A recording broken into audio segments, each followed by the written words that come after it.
we have with us today Ashoka Mody. Mr. Mody is visiting professor in international economic policy at Princeton's School of Public and International Affairs. He has formerly worked with the World Bank and the IMF. We are here to talk about Professor Mody's upcoming book that's titled India is Broken and Why It's Hard to Fix. Welcome, Professor Mody. Welcome to ThePrint. Thank you very much for having me. Thank you for taking out time from your busy schedule and talk to us about your upcoming book that's maybe due in a week's time. Yes. My very first question to you, why now? 2022, we would have finished it in 2022. We have just entered 2023. How do you explain the timing of this book? Okay, so in that sense, the answer is a little bit more straightforward. And that is that for a long time, I have felt that the so-called India story that is common both amongst Indians as well as abroad, that story is told by a small elite in India, which essentially lives first world lives. Right. And they fit well into that story, that everything is going well, India is doing well, and all the new mountains will be easily conquered. Because you just don't stop in last 10 years or 15 years or 20 years. You have chronicled post-independence economic history of this country. Yes. And I'm sure you want to give us a picture that spares none. So my goal was to understand why the story that the Indian elite tell us, why does it not pass my smell test? To do that, I began exploring the recent years, and then I kept feeling that I need to go further back. There was at one point at which I was going to start the story with Mrs. Gandhi. And then I said, no, I need to understand what was happening in the Nehru years. And so that became a natural starting point, because even though I tell the story through the eyes and words of successive leaders, Nehru, Mrs. Gandhi, to some extent Rajiv, the UPA people, Vajpayee ji, and then recently Narendra Modi. The story I tell is one of a continuous erosion of social norms and public accountability. And I call that a bad equilibrium. Here's what a bad equilibrium means. That once you reach that state, it is very difficult to correct it. An unaccountable politician has no interest in imposing accountability on himself. Right. And therefore, the story is a bleak one because it does not admit to any easy solution. Often people will ask me, Ashok, policy batao. Policy में क्या मुश्किल है? Policy तो 10 बता दूँ आज मैं आपको. But where the problem arises is, why is that policy not implemented? Right, and as you suggest, it seems like, and that's something that you, I think, very well put in your writing, that we have, in a way, entered a deadlock where same things, similar pattern is being repeated. So we'll come back to that a bit later in the interview. But first, I want to go back to our early days of independence. You seem critical of Nehru's education policy, particularly, Yes. and you also sort of compare it with his industrial idea, his idea of the economy, those dams as temples. He also mentioned the Bhakra Nangal Dam and how Nehru saw it, how he perceived it as the temple of modern India. So, where exactly do you think the education, the education policy sort of got stuck. You also mentioned Tagore, how Nehru was inspired by Tagore, his idea of the Russian education system. So where exactly did we go wrong in the initial years? Look, let me first begin by telling you that I went to an IIT. My wife is from an IIT. So I have benefited from the Nehruvian policies. Yes? And so when especially my IIT friends say, why are you critical of Nehru? I say to them, for those of us who went to IIT, how many kids did not go to primary school? There's a little known fact about Japan. Between 1880 and 1920, the Japanese made sure that first primary and then secondary education was largely universal. Only then they started building the universities. Right.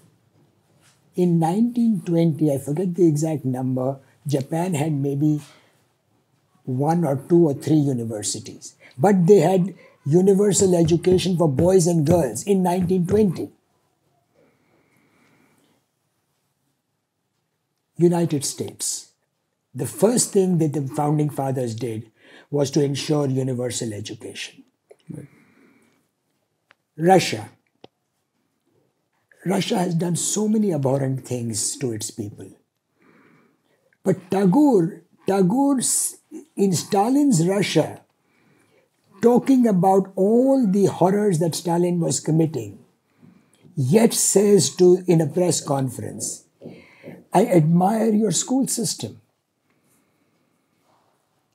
And Tagore and the school system that the Russians had was so 180 degrees opposite to the philosophy of Shantiniketan. Would you be able to say why exactly was Nehru not able to see that? Educating children is hard work. And no Indian leader, I'm an admirer of Nehruji. And so while I have to start there in my story, no Indian leader, Nehru, Mrs. Gandhi, Rajiv, Manmohan Singh, Narendra Modi, no one has done education because it's hard. See, education does not mean कि school बना दिया. School has to be in place. The most important thing is teachers have to be in place. मेरे पापा कहते हैं जब वो school जाते थे in the 1930s, कहावत थी कि मास्टर जी या तो आते नहीं हैं, आते हैं तो पढ़ाते नहीं हैं. ये बात आज भी सच है. The incentives for teachers to teach, the ability of teachers to teach remains the Achilles heel of the Indian school system. Children should have good nutrition so that they are alert. Children should live in decent neighborhoods. A very well-known urban economist, urban activist, Jane Jacobs, once said, poor neighborhoods destroy schools. If you're in a bad neighborhood, kids will come out and do all kinds of things that is not meant for their education. Teachers' unions have to be cooperative.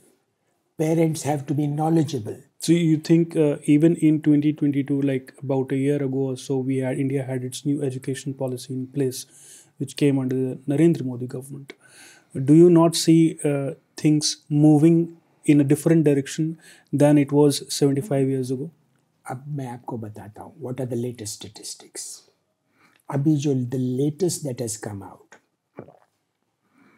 I'm forgetting what it's called, what the title of the statistics is. Here's the thing. What is the bane of the Indian school system today? that a fifth grader cannot do second grade level arithmetic or reading. Right, right. A eighth grader cannot do the fifth grade level. The learning outcomes have been poor. Okay, उसका क्या नतीजा होता है कि जब fourth या fifth में से सिक्स्थ में जाते हैं, about 10% of the kids drop out of school. और जब नाइन्थ में से 10th जाते हैं, 8th में से 9th जाते हैं, another 20% drop out. It is not a well-known fact in this country that about 30% of Indian children do not finish school. They do not finish school. Right. Those who do finish then go to all these rubbish colleges where they scramble to get a piece of paper called a degree. You know, I was showing you this Raj Kapoor movie. The follow-up question when he asked for a job is, तुमने BA पास किया? हाँ, मेरी BA degree है. Nehru ji said in one of his comments, we are churning out useless BAs and MAs. In 1954, we are still churning out useless BAs and MAs in 2022. Right. How many people do MBAs today? But education is one aspect of policy making that has been a drag on India's economy. But there have been other steps also, industrialization or the absence of it, and or economic decision making, policy making. And because you cover till 2022, you also talk about demonetization, you also talk about GST, how they have sort of, they were able to puncture a system and sort of reduce its speed. So a recent judgment by the Supreme Court just about a couple of days ago has upheld the 2016 decision of the Narendra Modi government to go ahead with the note ban. How do you see it? Okay, I come to that, but I'm going to make one final comment on education. Sure, sure. Education is not one other policy. It's not like we have a list of 10 things and education is one of them. Right. Education is the policy. See, you read my chapter on Tagore. What did Tagore say? It is the fulcrum of everything. Right. Tagore had not studied the economic history since the Industrial Revolution. I have. There are two things that every country which has made economic progress has done and done properly. Educate its children and ensure that women participate in the workforce. Right. There is no country in the world in the last 350 years that has progressed without doing these two things. Right. Not one exception. Right. If we are going to achieve progress without these two things, we will be a miracle for all times. Demonetization, GST, all good stuff. But if आप बच्चों को नहीं पढ़ाएंगे तो आपकी तरक्की कैसे होगी? Okay, come to demonetization. Demonetization, the Supreme Court has no business to be talking about demonetization. You know, my father said to me the day before the judgment came, they are going to say good things about demonetization. When it came, he said, मैंने तेरे को कहा था. Supreme Court has itself lost its credibility. That's one of the sorrows that I have, that the institutional structure, the whole judicial system today has become dysfunctional, and the lower courts have these long backlogs, the vast under-trial problem, and the Supreme Court has become either a tool of corporate interest or of just a sort of endorser of government decisions. In any case, this was a policy decision. What business does the Supreme Court have to even opine on this? There is no question that demonetization was a bad economic decision. It cost jobs, and for a Supreme Court judge to say, well, it was well-intentioned, I have no idea what the intention was. I don't know anybody who knows what the intention was.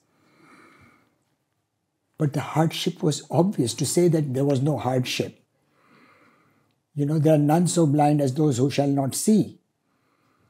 There was hardship. Everybody felt the hardship. You see it in the numbers.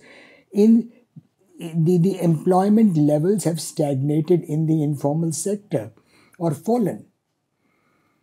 Right. Was it just demonetization? I don't know.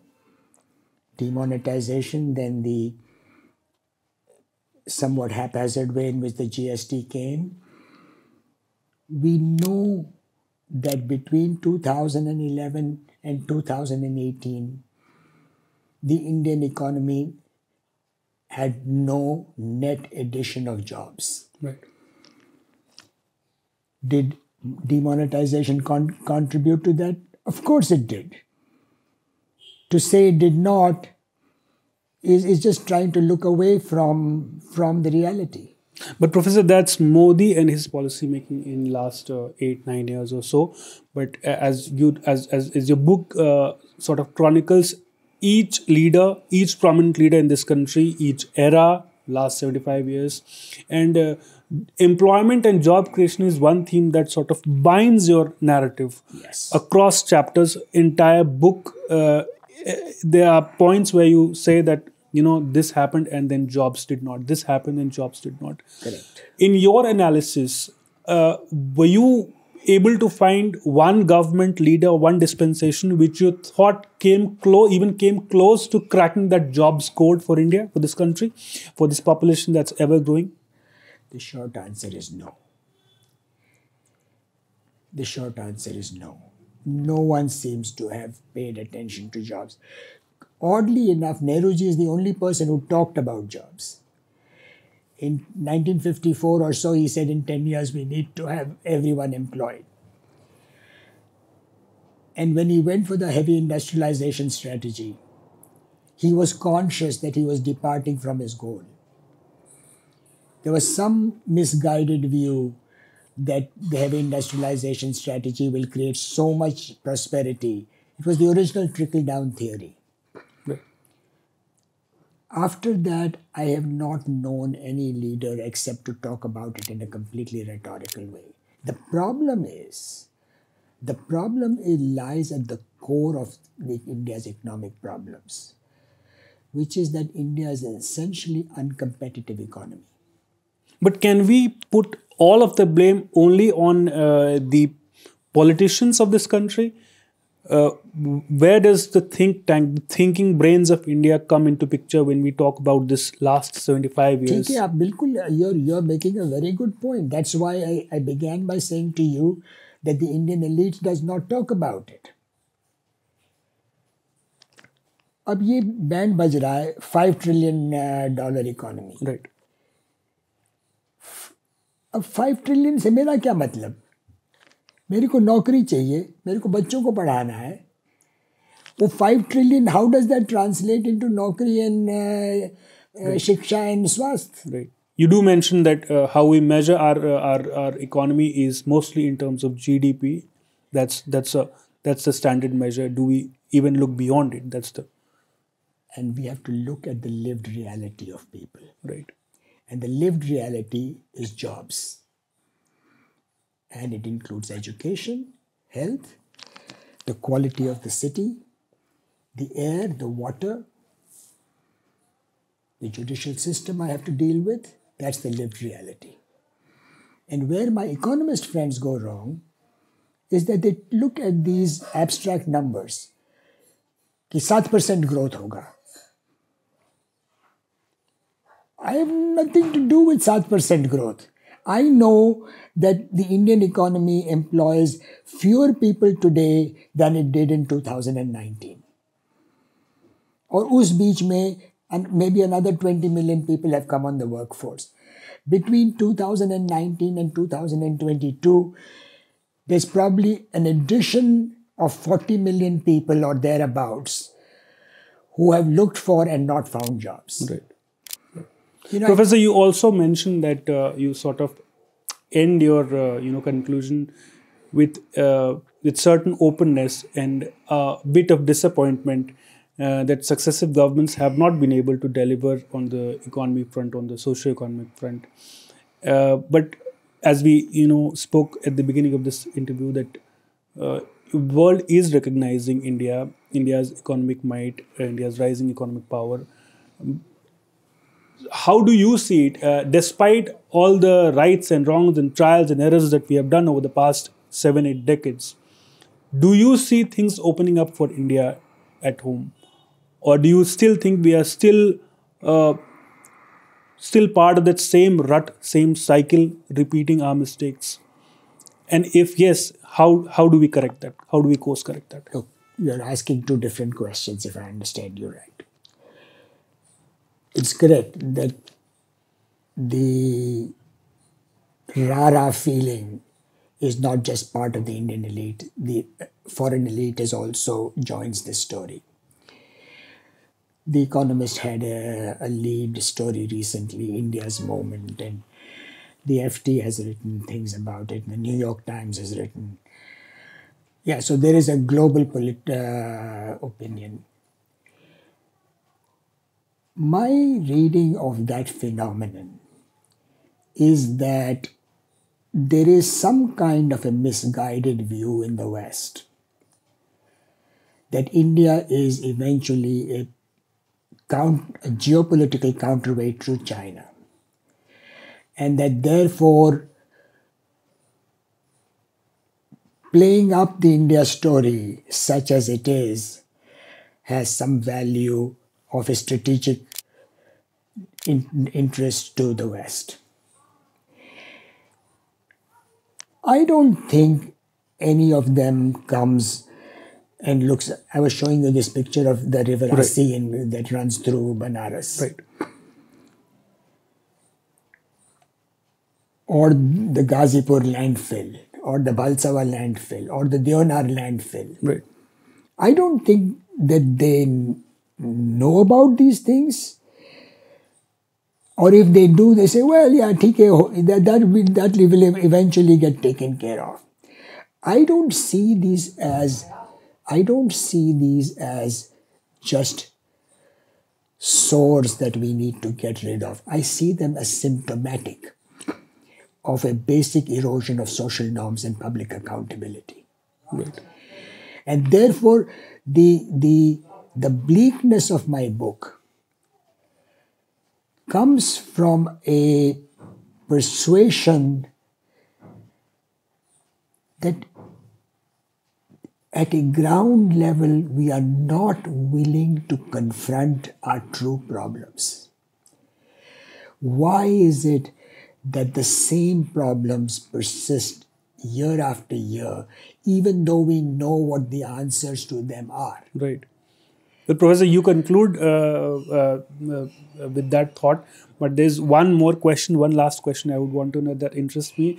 Your narrative is interspersed with these mentions of Hindi cinema. You mentioned 1951 Awara, then you also mentioned a 1954 movie, Shri 420, and how they reflect the socio-economic status of this country, they represent the milieu of this country. Do you see that happening more often in last decade or so?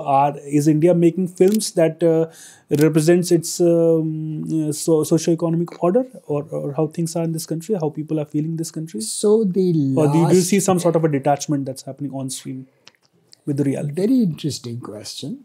Very interesting question. The last film that I cite extensively is Satya, 1998. Satya is a very important landmark, both because of the employment problem and the growing criminality of the construction, political mafia, which I think is the bane, which is part of the erosion that I'm talking about, how central they have become. What seems to have happened thereafter, that the Hindi cinema went into an orbit of a very ritzy kind of orbit, catering to a narrow class. The sort of Sholay or Diwar or the Zanjeer kind of movies, which were playing to the lived reality of a large number of people, that disappeared. Right. What happened was, and this is why the South Indian films have taken over, is that the South Indian films took over that angry young man theme. And they are now being dubbed and playing to kids in Bihar and Uttar Pradesh. The cultural theme which the Hindi cinema at one time propagated, Which was unemployment. which was the fact that people, young men, it was sort of a vent. Why did people see Sholay so many times? The same guy, they would go see 15, 20 times, because it was a cathartic experience. Right. And we still have, in 2022, we still have many millions of Indians out there in the job market without an employment. But you're saying that cinema is not talking that anymore. The Hindi cinema is no longer talking to them.